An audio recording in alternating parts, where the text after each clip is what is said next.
You have a black screen? Okay.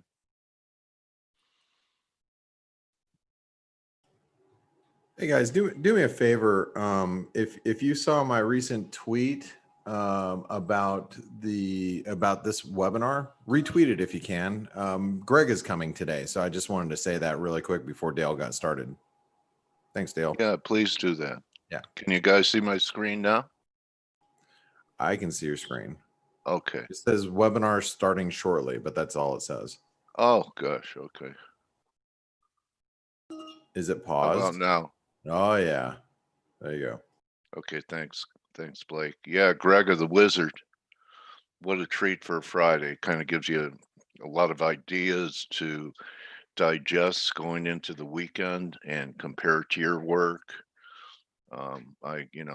Greg, what I do with Greg and a lot of the team is I pay attention to what they're projecting and forecasting. And just like anyone else, I don't just, do the trade. And if you're a discretionary trader, you probably shouldn't either. But if you're lazy, probably better than, just any kind of impulse trade that you're going to do on your own and say, I think I'll give it a shot. But what it can do for you is give you a bias of what they're looking for, and then you apply whatever methods that you use to look for that side of the market and opportunity on that side of the market. So I do that with all the team guys that I watch every day. All right. And I'm telling you guys that it's helped me a lot. I'm a big believer in a community and a big believer in finding a mentor, and you have them right here. And you could have them all day long as a member, in the chat room, plus guys that make a living off the market in there. So, surround yourself with good traders, you'll rise to that level. Yeah, he forecasted the swing down. Yeah, he's very good. Yeah. Okay. So even when you get something from someone who's usually a critic, I think that we should, probably write copy that for in memoriam. FX trader saying something positive about our team. I know I shouldn't engage you, but thank you. I'll let Greg know. So what do we have? We had that bounce in the dollar, and I participated for 30 pips, and it's better than a sharp stick in the eye. And this bothers me. So I think we didn't quite hit this blue line. I think we're going to try. I don't have them up anymore, the fibs, but this line's going to come in right around the 78.6 level, around 92.34. And next week's going to tell the story in the dollar. We either hold above this low or we're going to 90 and then 88. That's the way it looks to me. And if you don't want to, here's ice crack by trying to buy a break next week, you just wait until we're back over 380 right here. It's really a long-term trend line. Take a look at it. I mean, it goes all the way back to the highs. So there's your daily, I'm trying to move you guys out of the way. Yeah, it goes back to the 102, the high that we had after COVID, when the market was crashing, people bought the dollar. So, you have a hit here, you have a hit here, and, you had a hit here where it failed from, and then here. So, this trend line might have some validity. Looks like it's over 93.80. We'd be coming out of that. Okay. So I'm not doing anything today. Let me remind you, I'm a believer in this. Unless there's an NFP, don't try and make your week on a Friday, because Friday's a lot of book squaring, unless you have like a number NFP where there's some volatility that you could scalp around after the number. Looking at S&Ps,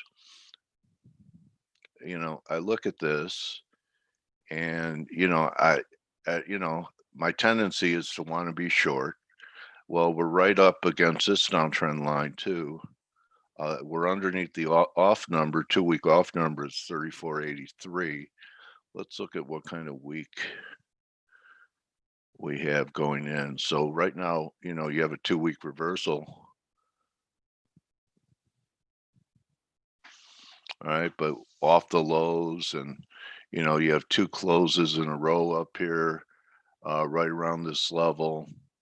I don't know, my trader intuition tells me to wait, that we could still, challenge a high. Maybe we rally up to this downtrend line, which would be back at the old highs. But you just look at this, and it's a little extended to be a flag unless increased your TF. But if you want to be short, not a bad area to try it, risk 20 handles and see if people are afraid to go home long over the weekend. And oil is, trying to hold, but I'll tell you what, under 39, and we're having trouble here after this reversal day that we had. And I know Greg is negative. Greg Skyped, take a look at crude. I think it was this day.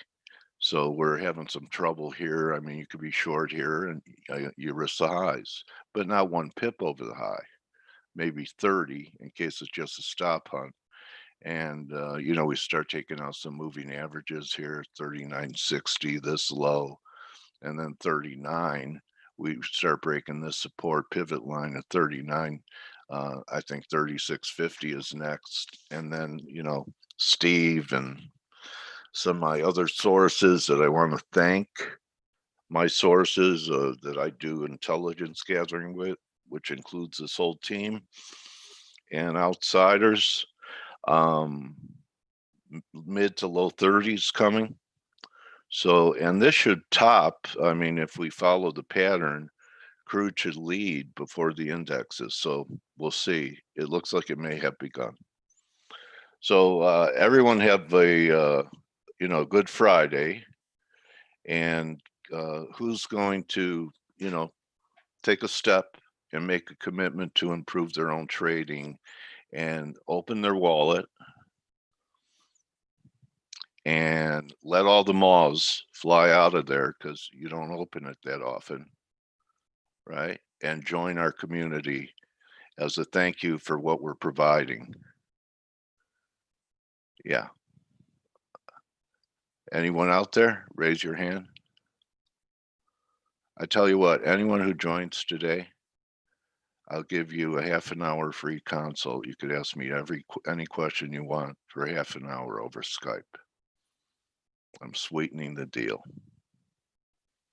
And you could get a hold of Joe. All right, Blake. I tried. Hey, good effort. Yeah. I want to say thank you guys for those of you that just retweeted the link with Greg coming on. He's it's always nice to have him here and to get his views. Therefore I'm not going to spend a lot of time talking today. I want to just get into the charts and get into what we're seeing. So this way it doesn't take away from Greg as he's here. His views on the markets are usually, so well received, especially by you guys. When he's doing, and it's mine for me too, because it's a viewpoint that I don't always see, that I don't always get to see, and I'm not a good Elliott wave person, so it's nice to be able to get his point of view on what he's seeing. So with that being said, I want to start off with just going through analysis, but before I do that, I want to talk a little bit about last night's debate.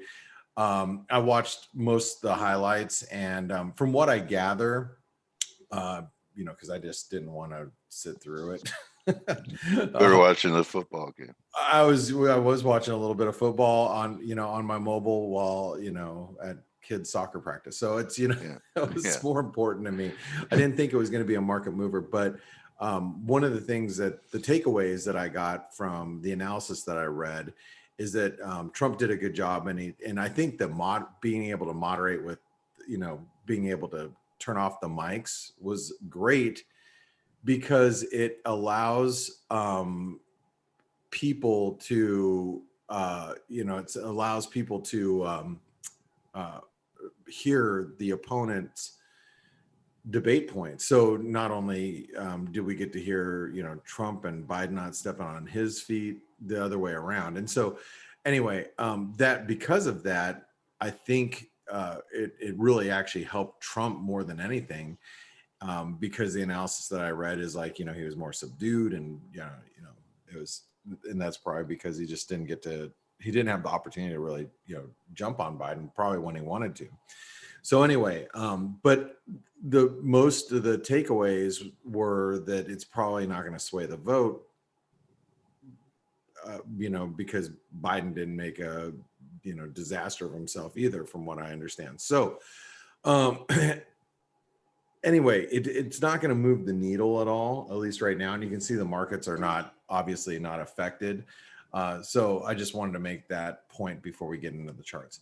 Now, the euro has bounced quite aggressively. And if you guys didn't know why it's bouncing, and I hope some of you got long down here as the dollar was strengthening pushed the euro below 118.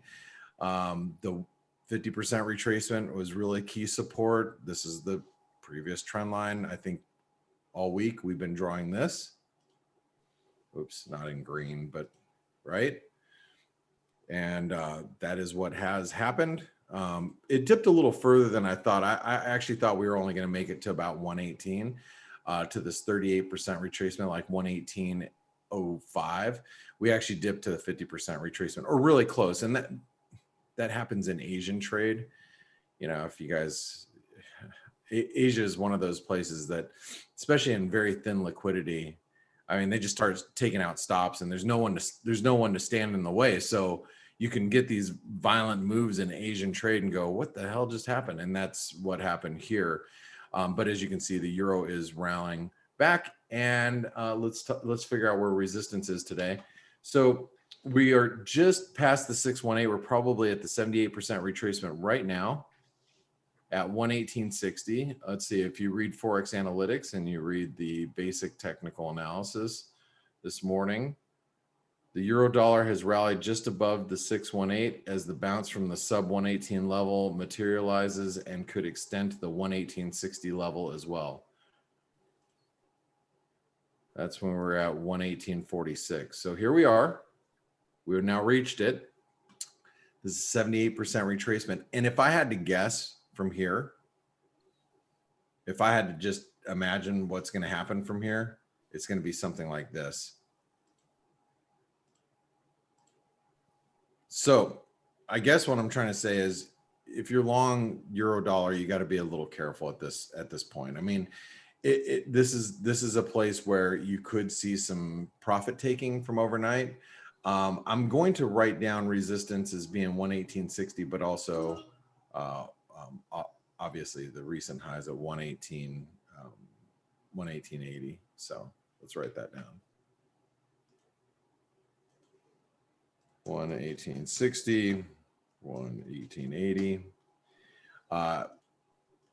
Still bullish. So if you guys, hopefully we're picking up the euro below 118. I think any dip back down to 118 is going to be an opportunity today. I know the lows today are 117.80 something, but I would just be looking for dips back down towards 118 if you can get it.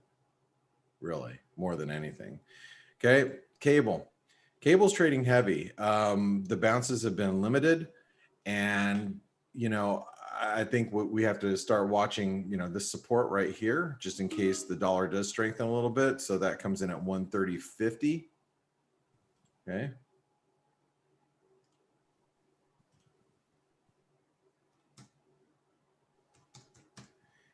And below 130.50, the next thing you know, we will be challenging this 130 level again. So I think we have to write it down, because we're not too far away from it, and it is possible, especially with Brexit headlines, all that fun stuff. Resistance today is going to be the spike high. Maybe I'll give it a little bit more, actually 31.25. Okay, we are range bound. Aussie. So here's your Aussie dollar. The Aussie has stopped at the 618 retracement. That was the spike high. Now this is a risk. I'm going to show you something right now. This is a risk for the Aussie. Back underneath Okay. it, Blake. Yeah. You see that spike high, Dale? Yep. Boom, 618, right? Yeah. See what it did here? Squeezed everybody out, right? You were short, double top, you got squeezed.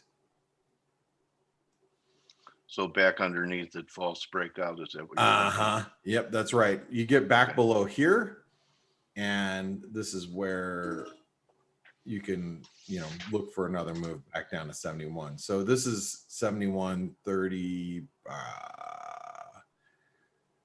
call it 71.30. Oh God.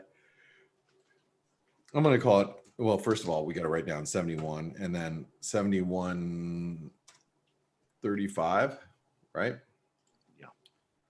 So this is where you catch everybody off guard. Like all the people got long, all the people got squeezed out.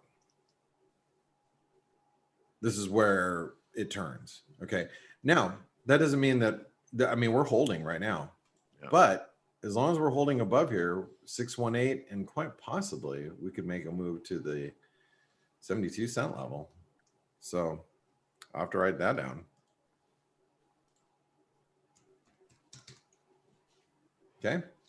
Kiwi. Now, the Kiwi,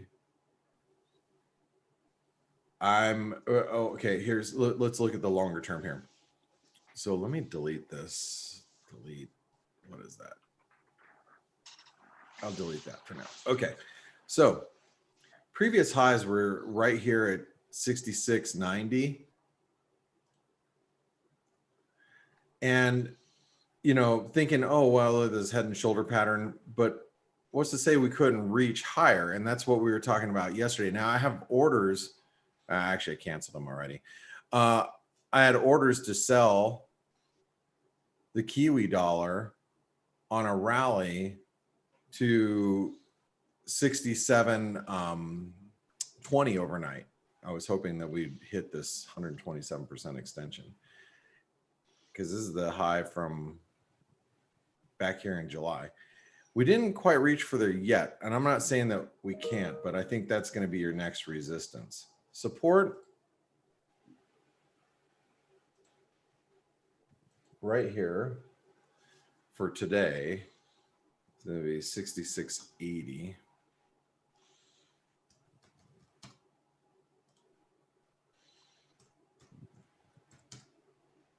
And it's not bullish. We're still in a range environment.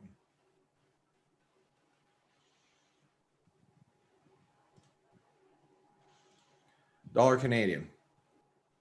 Dollar Canadian is actually supported much better than these other commodity currencies. You see the Kiwis that breaking out a little.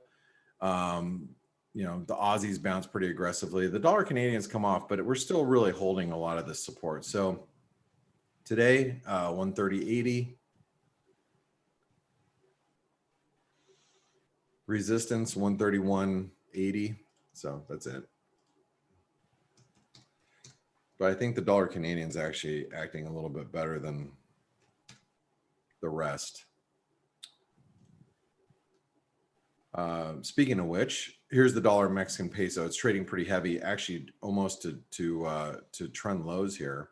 That comes in at 20.84. But remember, this trend line comes in right around here too. So 20.84 is going to be really key support.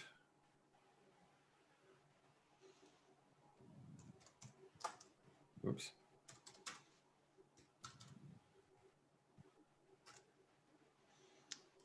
And resistance is, you can see that spike low right there. It's going to be that 21.25. I think we've been writing that down almost every day. And we're threatening to go bearish here. This is threatening to go bearish. It's not yet, but we're, you know, getting close. Okay. Hold on really quick. Where are we going? Dollar Swiss. Here's the dollar Swiss. Support 88 cents. Resistance 90 for no, that's not right. Yeah, I guess that'll be right. 91 for now. 91 cents. Actually, I'm going to do this 91.10. So we can drop all the way down to 90 cents, and then 91.10 is going to be resistance, but you know, it's really just in case things get a little crazy. 91.60 is more important up here, but right through here, right through there's like a lot of, you know, little resistance levels that come through, but you know, probably deal with that one first. Okay.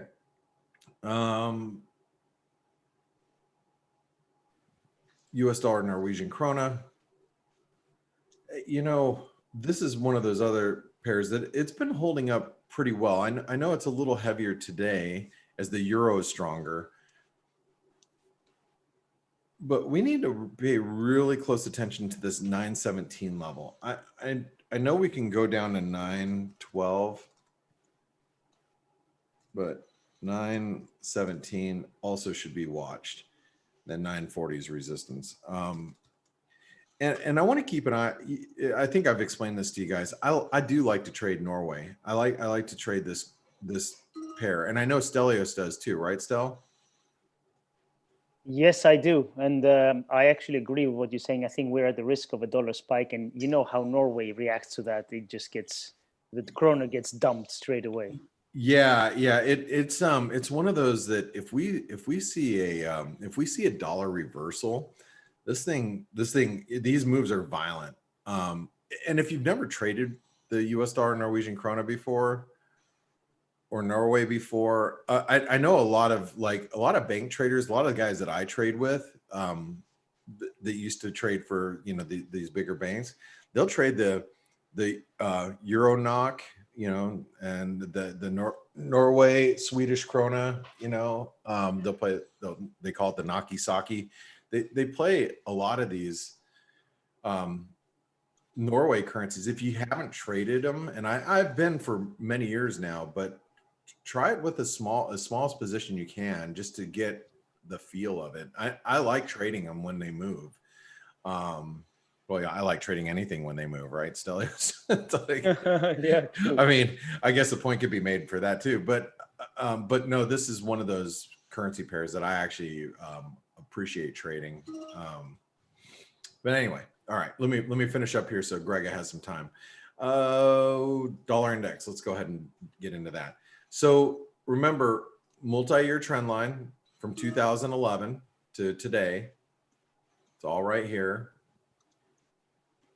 78% retracement, very important, which comes in at 92.40 or 92.40.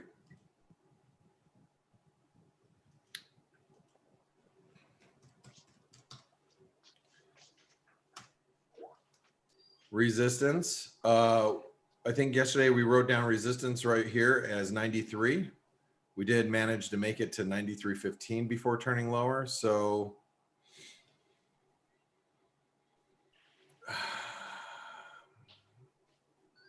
I guess we have to write down 93.15.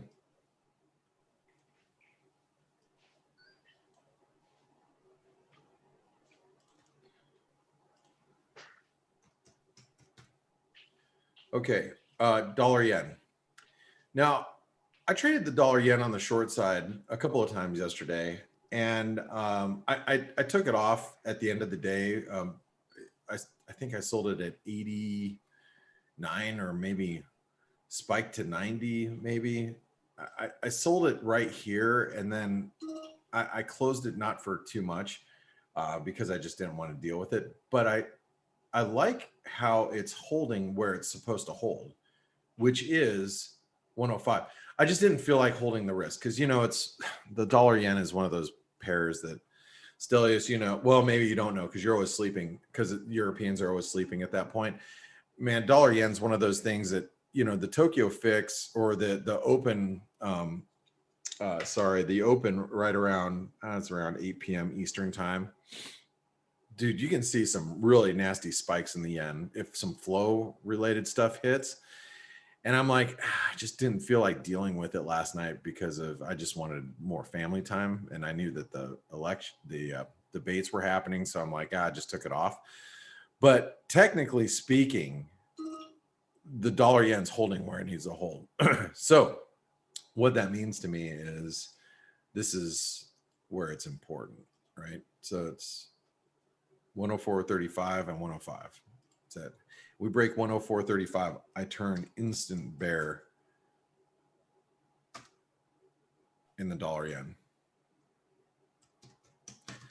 But it's been holding the 105 level perfectly. You know, and I mean, I know we went to 104.95, but it's what is happening? Whoa, whoa, whoa, whoa, whoa, whoa. What's going on? Cable's ripping right now. Done. What is happening? Oh, Francis Macron laying ground for fisheries compromise in Brexit talks. This is from French fisheries industry sources, whoever they are. Wow. Well, that's big. That's big. If this is true, I'm surprised we're not rallying more. If this is true. Wow. Thank you. Wow. Yeah. So look at the cable just ripping higher now. I just sold the euro sterling at 50. I sold it at 54 and closed it at 44, like right here. Because I knew it was moving. I just didn't know why it was moving. So hold on. I'm sorry. I'm just looking around. That's big. That's big news, right?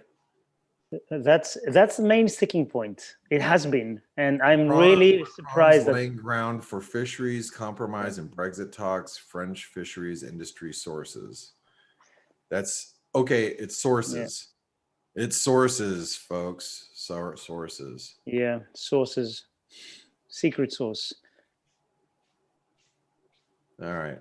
Always sources. Always the damn sources. But I mean, that obviously that's. I really was looking for last night.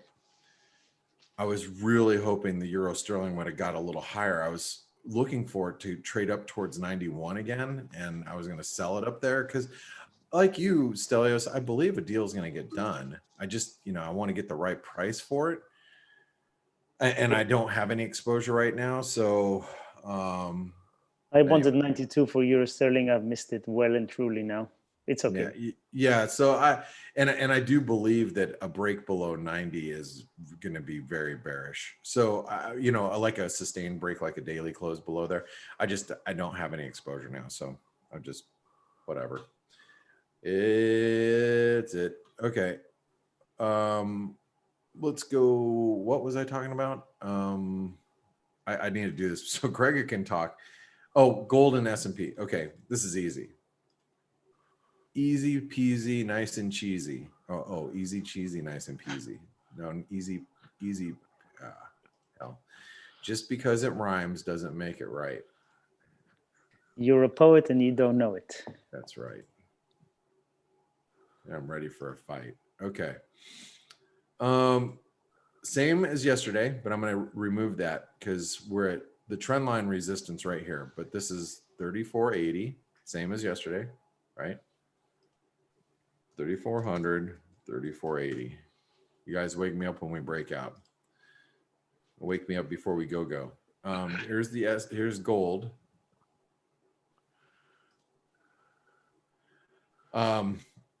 Now gold held support. We had this false breakout. Yeah. And I got out of my gold. I got whipped around because I bought here, sold it here.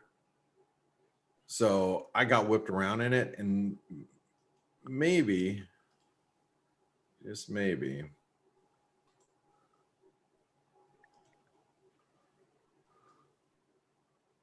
It looks just Yeah. like silver.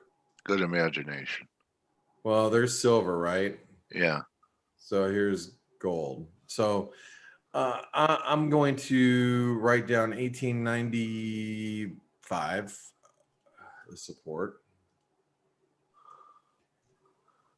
Well, we get one more shot down on the dollar. We could get some follow through. Take out that high we had this week on the breakout, Blake. I don't think it took out the high from like 2 weeks prior. So, there's a lot of buy stops above it. Yeah, I don't know.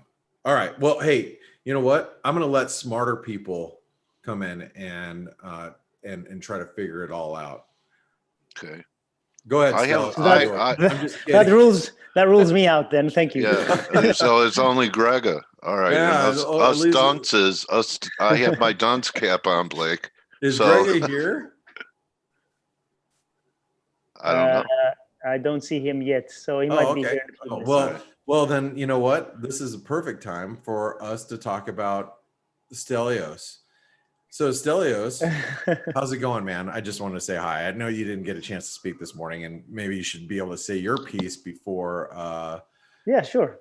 Yeah, before Get Greg it all out for the weekend. get it all out. So what's up, man? I don't have that much to say, but a bit more of the usual. I watched some snippets of the debate yesterday. I thought the move to mute the mics was good because in the first debate there was a lot of it was a lot of noise at some point. So I thought it was good, but really the debate didn't give us anything. And I think that perversely what people were expecting was for Biden to kind of screw up somehow, and he didn't. And Trump, okay, he's going to be Trump. We know him. So I don't think we got anything new. So I'm guessing the polls are going to be showing Biden still in the lead. But I've said this before. I think it's going to be very close. I'm definitely don't believe the polls. Here's the thing about. I'm going to just give you my observation from an American's point of view. And this is where the rubber meets the road, I think. Trump's base is extremely motivated. You could be in the most, like I'll give you a good example. Like the guys in my office are in, the guys that I trade with, they're in Connecticut, and they're in the New York area. And that's predominantly a very Democratic area. And let's just say, for the most part, anybody who's lived in New York City that has known Donald Trump for, their entire lives, if you will, just for the most part, I'm talking about the majority, just don't like him. Anybody who's in New York. So, I mean, so you can imagine like the whole area. That's because he used to live there. Yeah. They know him. Look, I've been watching Donald Trump for 25 years on CNBC. I've followed very closely what he does, and I don't even live there.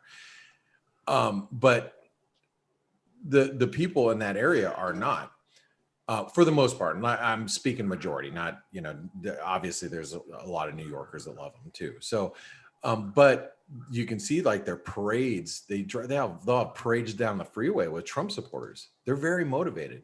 You're not going to see that with anybody who is a Biden supporter. You're just not. I mean, here in where I live, you'll see like groups of Trump supporters sitting on the side of the road, screaming and yelling at traffic as you're driving by. Yeah. You won't see. Hey guys. Hey, Greg. You will not see that for Biden supporters. So you cannot dismiss the how close this race could be. Like I said, Trump supporters are extremely motivated and supportive.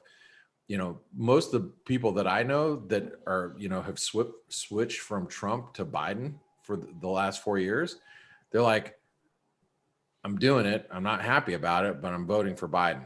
That's the attitude. And so you're not, but that doesn't mean that their vote doesn't count either. So,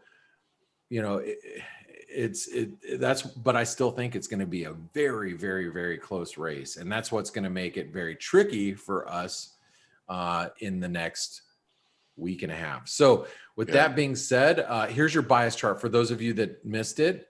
I want to make sure that you've got it. And Grega, how's it going, man? I'm fine, thank you. Thank you. Hey guys, before you get started, Blake, you told us a few poems today. I just have a real short one. Can I do it? Oh, for Christ's sake. Come on. Is it okay? The title is 61.8. All right. Really? Okay. 61.8. Do you feel it resonate? And as soon as you think you know the tricks, it stretches to 78.6.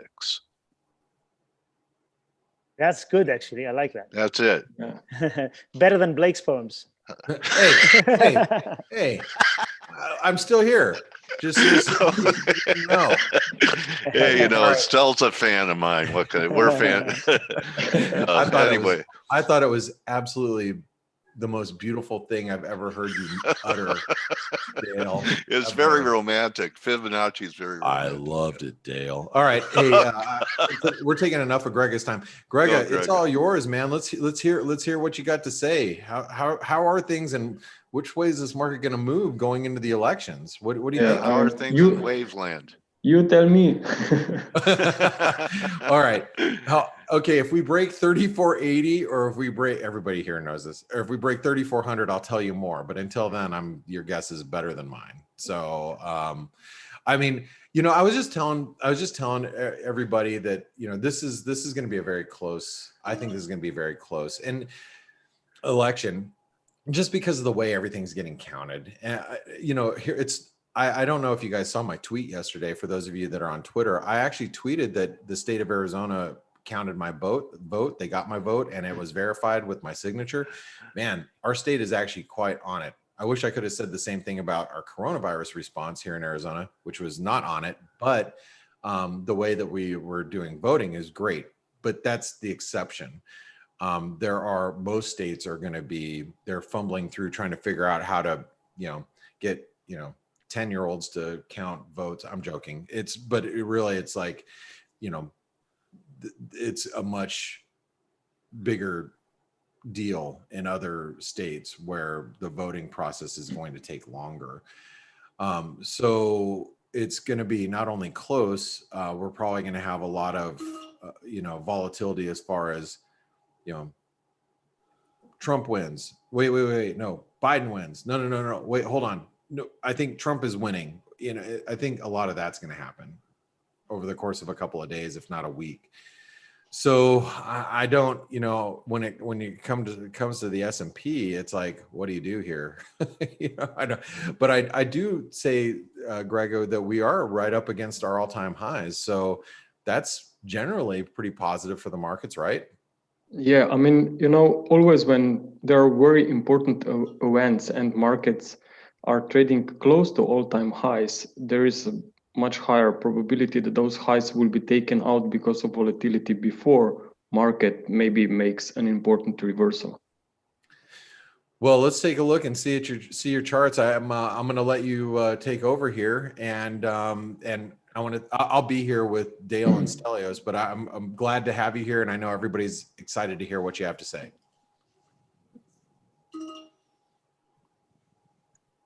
Okay, so Dale, you're here. Yeah, you can share your screen. undid my chart so you could take over. There you go.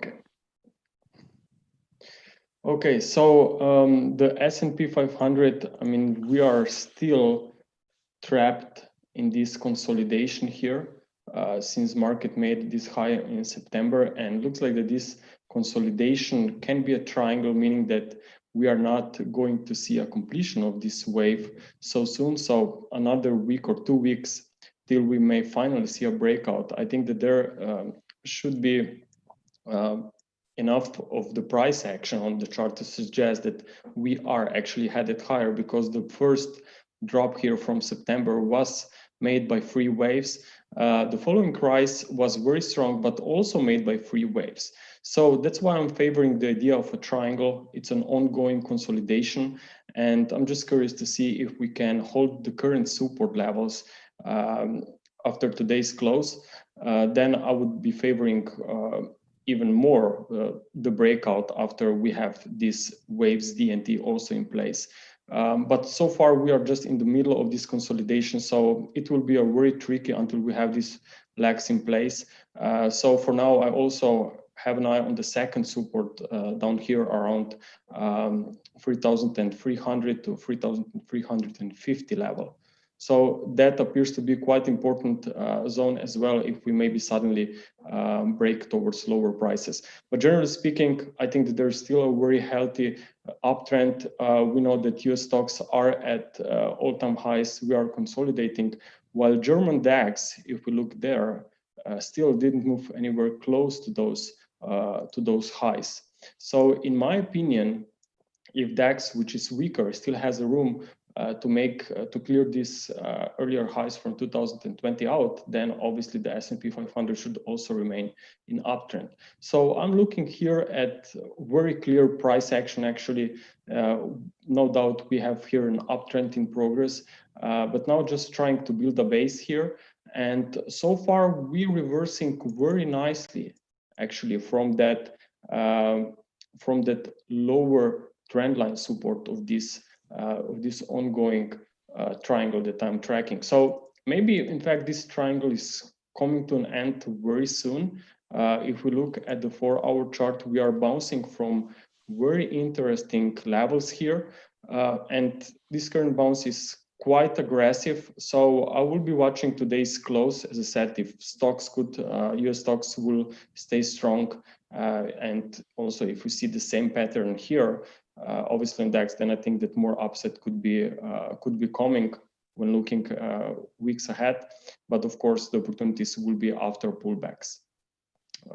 Also, another wave count that I have here in place is actually showing us that maybe first 5-wave cycle is already finished and that we are going to see lower prices. But I would be looking for that potential scenario only if we drop below these September lows here. In fact, I'm sure that some would probably be looking for, just let me hide this, maybe even for a head and shoulder stop formation here. If these levels, if this neckline is broken, you can see it by yourself as well. So, but we know that this is just drawing on the chart until it's confirmed by the market. So as long as we are above this neckline, I think that this triangle interpretation is still in a very good shape and could actually make a very nice cause a very nice breakout if we see that arise in the next few days, few weeks. Also, if we take a look on dollar side, I mean, we obviously are here below this neckline. We retested this neckline and now trying to make even lower prices. So again, daily close will be important. If we can revisit the yesterday's levels, then I think that would be a really nice confirmation that we are headed away from this neckline and much lower prices could be coming. So the dollar could be headed lower, which makes sense regarding the stock market, which however could stay sideways if not really bullish. Another interpretation for this dollar index could also be here a triangle if we bounce. But as you know, Dale, yourself, the most important is that in the first rise here from September lows to those September highs, this was a 3-wave move clearly. Right. You cannot count this as a 5-wave structure. So either that's already the whole corrective pullback that is completed, or maybe it's part of a complex correction if we stay sideways here, consolidating. So in either case, I think that we are going to see sooner or later more dollar weakness here. Greg, could we see, the replication of that 3-wave for A from where you have B and get something of equality from B similar to what we had on the first 3-wave? You mean advance, like for a move up towards 95? Yeah. Yeah, I mean, that would be also be very possible. But since I don't see any significant rise here in impulsive fashion from the recent swing lows, I just think that for now it's better to stick with this triangle interpretation. But in both cases, as you pointed yourself, we still could be facing a correction here, even if we rally towards 95. I would not be turning bullish, because then we would not have a sideways consolidation, just more deeper consolidation, but still a corrective one. Right. Okay. Thank you. So in my opinion, I think that the euro could still revisit that highs from here from start of September. 1.2 level is what I'm looking for a potential push higher here into wave 5, and then I would be looking for reversal lower, either after completed of a 5-wave rise here from March levels, or this was an extended wave C. But in either case, I think that there can be a very nice limited upside once we reach a new high here. Also, we can take a look on Aussie. Now, Aussie, I think, could be very interesting for more upside, especially once we have enough of evidences that stocks are also on the way higher. So here, what I'm looking at is a 5-wave rise followed by a complex correction. Now, we don't have enough of data yet to say that this is going to be a deep complex correction. It could also be sideways. But in either case, it's incomplete in my opinion, because this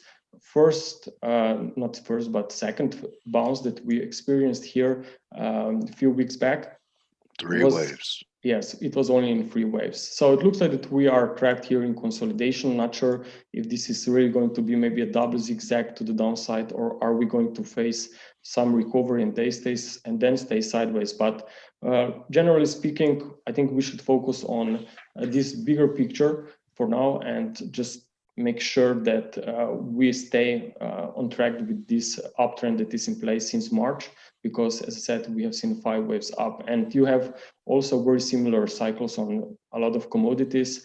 Also, I'm seeing metals in the same pullback here. So if we look very quickly here on gold, I'm also looking here for a wave 4 pullback. Also, still not sure about this wave 4. I think we do not have this low in place yet. But once this market is going to see a bounce, I think that Aussie again could be very attractive on the long side. We just have to be very patient here. And as an Elliott wave guy, what I want to see from the lows before I say that correction could come to an end is obviously, as you know yourself, it's a 5-wave rise. And so far, I do not see this, at least not yet. So I just have to be patient here and just be aware that there could be another dip coming here. Can I ask you about cable after silver? Yeah, because sure. I remember a few weeks ago, you had the potential of a pretty negative count in cable, but we got to 61.8 this week, which, you said was a possibility, and that maybe this is a great short setting up here. Yeah, I mean, from a technical perspective, it's really a beautiful structure. Firstly, you had this that big 3 waves up, but still investors were very pessimistic about the Brexit here already in September. So maybe this first sentiment in September was actually telling us in which direction the investors are positioned. So I'm seeing this as only temporary 3-wave rise. We are now facing this same trend line. So even if you're not an Elliott wave guy, you would probably notice this trend line and the 61.8%. Right. So this Elliott wave structure, it's just another tool or confirmation why we really could be reversing lower from here. If we go to the 4-hour chart, again, you have only 3 waves up. We are not seeing this wave B levels broken just yet at 1.29, but when this happens, that's when real bearish acceleration may show up here. So yes, we are stepping into very nice technical resistance zone. We are the 61.8% here. As you said, there's a wave C that equals the wave A, and there was a triangle in the middle. So for those who are familiar with the Elliott wave principle, would probably recognize this as a correction here up from September levels. Thank you, buddy. But from a trading perspective, I mean, risk 440 pips it's quite a lot, right? So Yeah. what I personally am waiting is on this, as I said earlier, 1.29 level. If we get these 5 waves down to this level, then I would be looking for opportunities to short after rallies, after a bounce against the highs. So Got I it. want that market actually confirms that maybe this correction has really ended. Got it. So with your look, your potential look on Euro, more constructive than cable, and we had one wild day, and you're you said, okay, you read my mind. Yeah. Okay, yeah, Yeah, I mean, euro pound, it's very frustrating actually, because of each time you have positive and negative news about the Brexit. So obviously you have this volatility on the both sides. Yeah. But looking at the whole price action, it's not really directional. That Yeah. was a very strong move and directional Right. here at the Right. start of September, if you agree. Well, Yeah. here we have an overlapping Chop. decline. Yeah. Chop. So Chop. Chop. we are at the 61.8%. There is another possibility of drop towards 78.6. Yeah. Why I'm looking and highlighting this is because with the recent swing higher here, we haven't seen a Yeah. broken level here below October 14th. So I'm thinking that this is only a temporary bounce and that we'll see a retest here. So if that's going to be the case, then a reversal, our time for a reversal should be next week. Also, for Okay. those who are trying to play cable, I think that it's very dangerous, especially ahead of the weekend, because you never know what will again should be the case for the weekend. So I think there's a huge risk involved, and that's why it's much better to wait on the Monday's reaction. And as I said already on cable, wait on a 5-wave fall, or here I should wait on a 5-wave rise, meaning a new bounce from the lows. And then this could be constructive on the upside. Okay, we're getting two requests. One is for your look at Bitcoin, and one is for USD CAD. Yeah, okay. First, let me cover dollar CAD. Dollar CAD is here. I believe it's trapped, or it could stay here in consolidation. But there is a downtrend, no doubt. The downtrend that is expected to continue after this correction is over, and then I will be looking for a drop back towards January levels of this year to be taken out, and potentially even extension towards 261.8 of wave 1. That's a typical target for the full 5-wave cycle. So I remain bearish here on dollar CAD, but for the near term, I think that we should be aware of potential sideways consolidation. My main concern is crude oil. Okay, now crude oil is not really, it's higher, but it's not really convincing.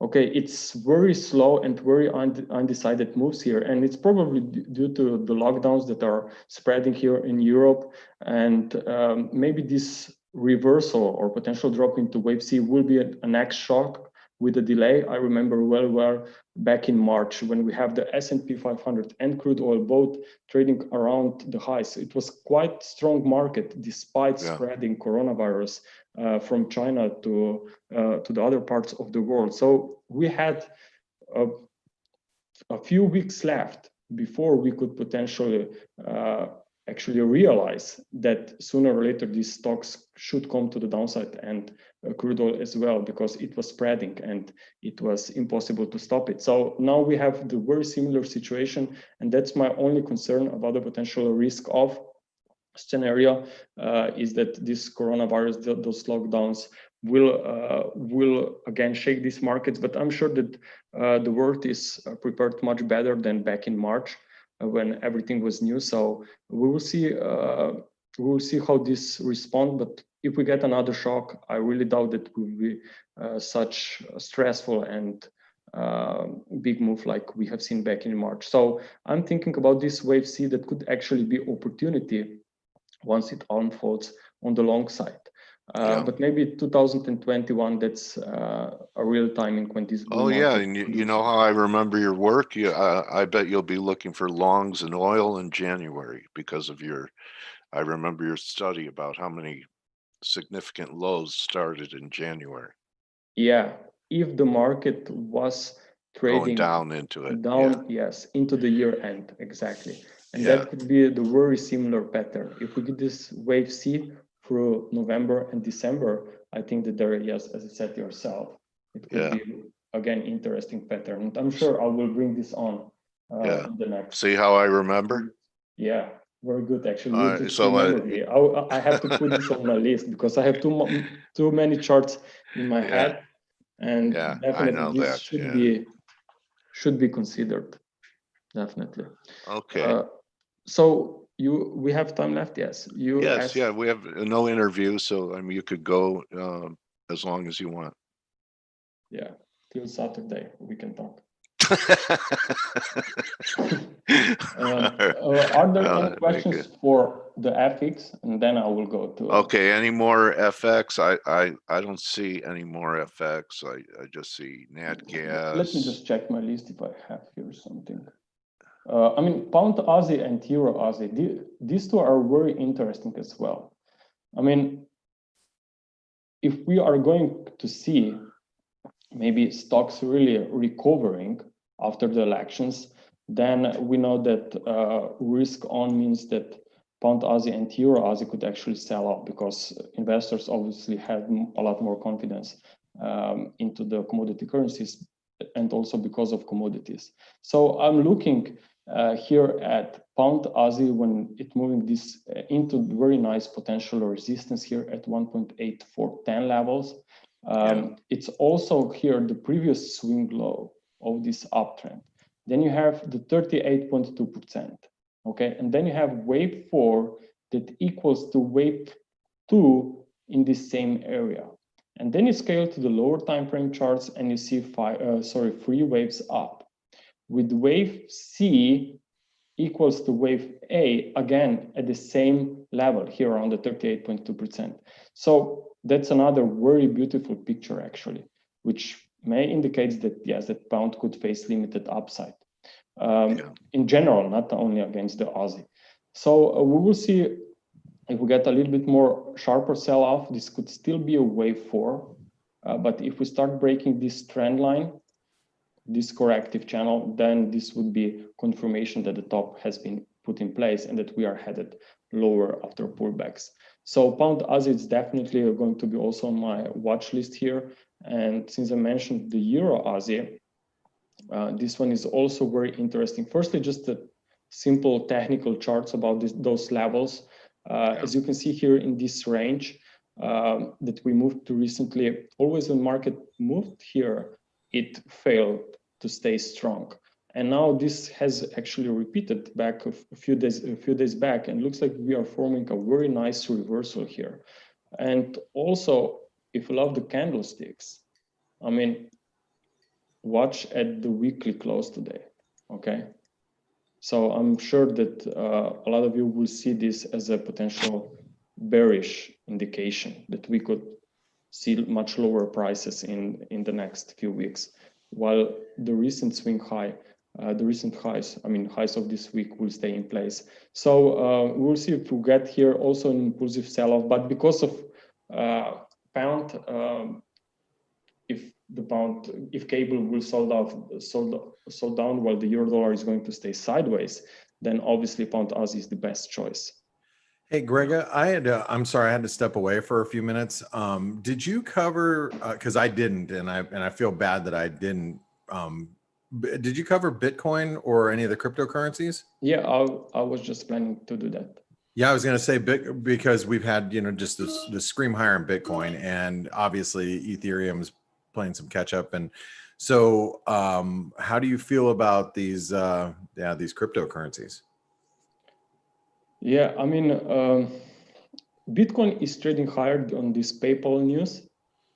But what we see on other altcoins, especially Ethereum, I still think it's a little bit too soon to say that we are going to stay going straight to the upside here. So if I quickly go to Ethereum here, okay, let me just make this bigger. Guys, while you're talking about those two, I interviewed someone this week that showed a market analog where Bitcoin moved much more like gold, and Ethereum moved like silver. I mean, the charts were pretty identical, and they're acting the same way now too. Gold's stronger than silver.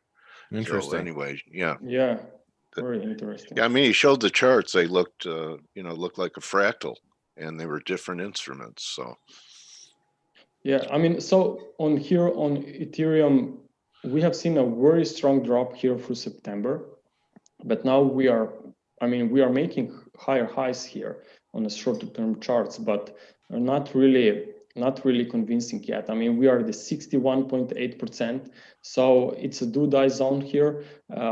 I definitely would not be turning bullish here. If I would be bullish, I would be just waiting on these levels to be spiked out, and then let's see that we run above 460. Then maybe I would start looking for much higher prices. But for now, I think it's a very important level where actually we should be aware of this resistance. I mean, you have potential wedge here. You're now at the trend line right at this 61.8%, and you have a 3 waves up only from those lows. So maybe Bitcoin is just because it's much more popular than other altcoins. If you see Bitcoins moving to the upside, but others do not, I mean, then whole cryptocurrency is not really currently in a very strong uptrend. It would be a totally different story if Ethereum would be trading at the highs, but it's not. So I think we should be careful, or at least be aware of a pullback on Bitcoin. Okay, great. So also here we have seen a move out of a triangle. That's one of my wave counts here. So as you know, when important news like this with PayPal hits the market, hits the wires, I mean, a lot of investors will try to run this trend, which is fine. But if this happens at the highs of the year, I mean, then you know where the sentiment is. So when something is very strong and at extreme, I'm very careful and should be aware that actually this could be the opposite reaction. Yeah. Got it. Okay. Well, let's see great if we can looks, stop Greg. Hey, Greg, I'm gonna bow out. I know you might have some other questions. I got to get over to the guys that I trade with and into our chat rooms. But I want to say thank you so much for being here, Dale. Thank you so much. I'm not sure if Stelios is still around, but you guys have a great weekend. And Greg, you too, we always buddy. appreciate your analysis. Thank you. Okay, Blake. Enjoy. So, Greg, you want to carry on or wrap it with one more? I mean, yeah, we can continue if you want. Okay. I'm looking at good take. Someone. Do you want to comment on you're looking at nat gas? At natural gas, I can take a look. Yeah, Steve. We have seen a sell-off recently. If I'm not mistaken, just a second. Came out of the hole.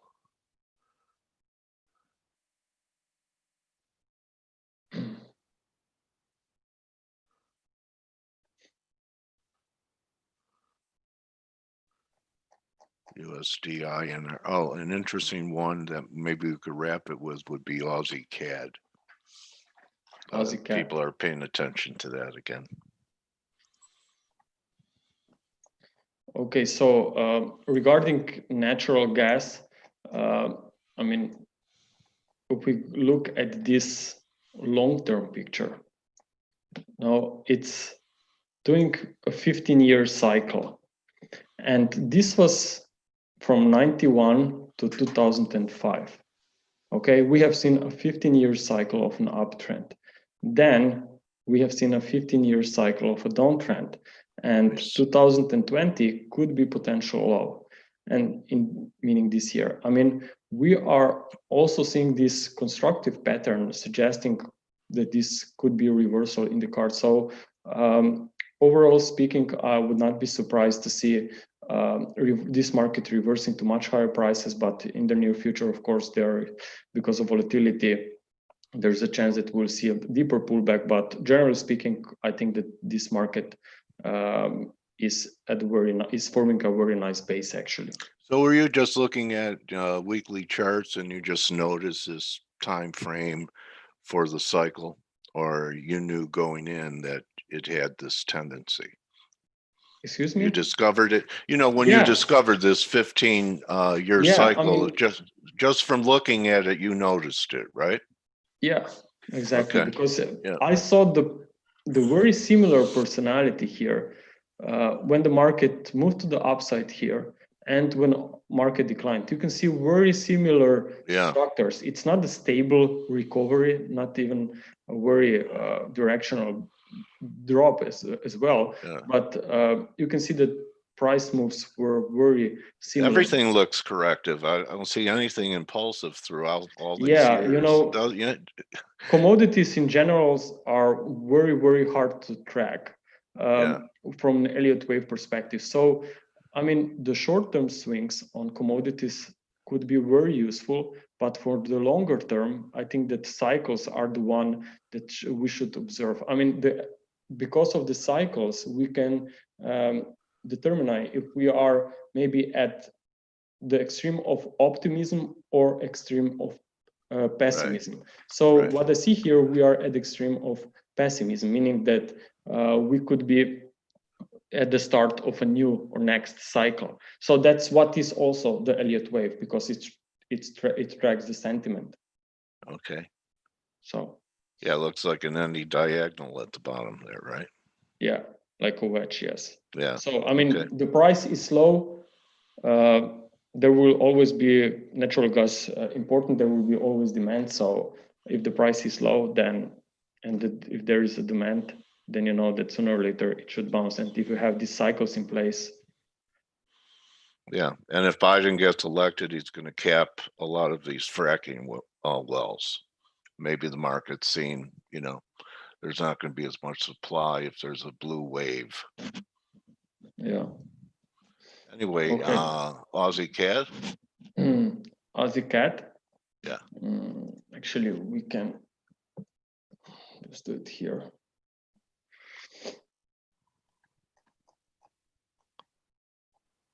I mean, this looks like also like another commodity. Yeah, it does, because they're commodity currencies. Yeah, of course. So, yeah. It's definitely bullish. Yeah. I mean, we have very nice constructive recovery here, very strong bounce, and looks like we are now consolidating. So I would assume we go higher. I mean, well, very nice structure here.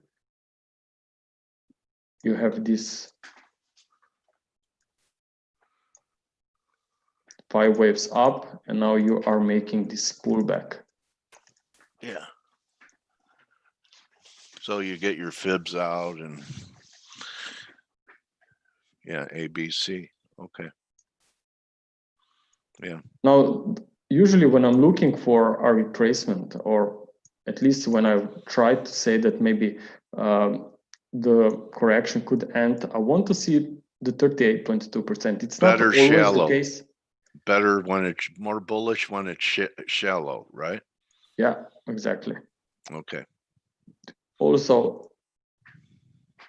I mean, this support here is very important as well, I would say.